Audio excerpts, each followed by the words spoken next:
मनोज सिंह काका कि भाई राहुल गांधी तो कह रहे हैं समानता आ जाएगी तो आरक्षण खत्म कर देंगे। वो कह रहे हैं, पूछ रहे हैं भाई अखिलेश यादव बोलिए, क्या बोलना है आपको राहुल गांधी के इस बयान पर?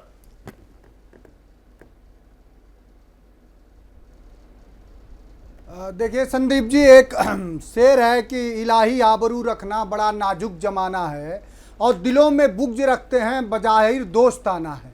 कि लोग दिल में तो तमाम तरह के वैमनस्यता और असमानता रखते हैं लेकिन बाहर दोस्ताना भरा रवैया का प्रदर्शन करते हैं। राहुल जी ने क्या कहा क्या नहीं कहा उस पर मैं समझता हूं कि कांग्रेस पार्टी के जो साथी हैं वो जवाब दे रहे हैं। नहीं, आपको भी तो जवाब देना होगा। इंडिया गठबंधन का अहम हिस्सा आप भी हैं।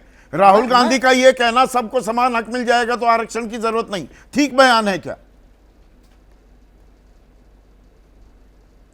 नहीं, राहुल गांधी ने जो कहा है उसके परिप्रेक्ष्य में यह सोचना चाहिए कि क्या देश में असमानता खत्म हो गई, क्या सबको समान हक मिल गए, क्या विश्वविद्यालयों के कुलपति और रजिस्ट्रार 21% दलित हो गए, 27% पिछड़ी जातियां हो जब गई, हो जाए तब तो खत्म हो जानी चाहिए।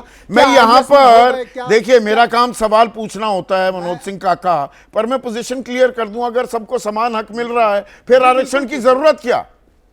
ये तो बड़ी एक कॉमन सेंसिकल सी बात है, पर राजनीति में नुआंसेस इतने पेच इतने हो जाते हैं तो अभी खुलकर कोई नहीं बोलेगा। देखिए, समाजवादी पार्टी का पक्ष आप जान लीजिए। समाजवादी पार्टी इस पक्ष में है कि आज़ादी के 75 साल बाद भी जो लोग गुलामगिरी का और एनिहिलेशन ऑफ कास्ट का बाबा साहब के कालजयी रचना का जो लोग मर्म नहीं समझ पाए वो हमेशा आरक्षण पर जाना चाहते हैं।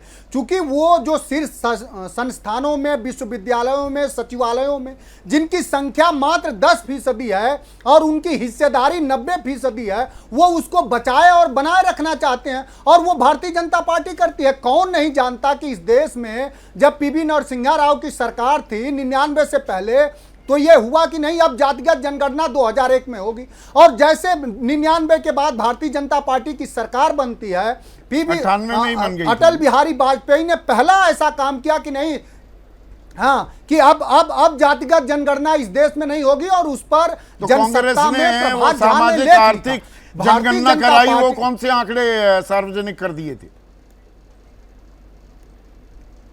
देखिए, कांग्रेस भी उतनी ही दोषी है, इसको स्पष्ट रूप से हम कह रहे हैं। आज कांग्रेस को जो सद्बुद्धि आई है, जो अगर वो समता और समाजवाद और मानवता के पक्ष में खड़ी है, तो माननीय अखिलेश यादव जी के उस विमर्श से वो विमर्श बड़ा हुआ है जो उन्होंने इस देश के सदन से लेकर सड़क तक बड़ा किया है कि जिसकी जितनी संख्या भारी उसकी उतनी हिस्सेदारी किए बगैर सभी नागरिकों के उनके आर्थिक, सामाजिक, राजनीतिक हक दिए बगैर उनको सशक्तिकरण नहीं हो सकता। और जब सभी नागरिकों का सशक्तिकरण नहीं हो सकता तो ये देश समृद्ध नहीं हो सकता, विकसित नहीं हो सकता। सशक्तिकरण की जो जब इस देश में एक सेकंड मनोज, जब आप सशक्तिकरण की बात कर रहे हैं, सबसे ज्यादा युवा शक्ति को संजोया जा रहा है क्या? डेमोग्राफिक डिविडेंड का फायदा उठाया जा रहा है क्या?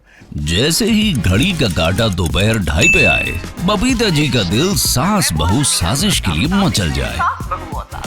और ये है इनकी बहू, पूरे दिन ऑफिस की टेंशन हो जाए गॉन जब ये करें अपना फेवरेट शो फ्री टाइम पे ऑन। इनकी तरह आप भी देखें अपना फेवरेट शो अपने टाइम पर और डाउनलोड कीजिए एबीपी लाइव ऐप अपने स्मार्ट टीवी पर।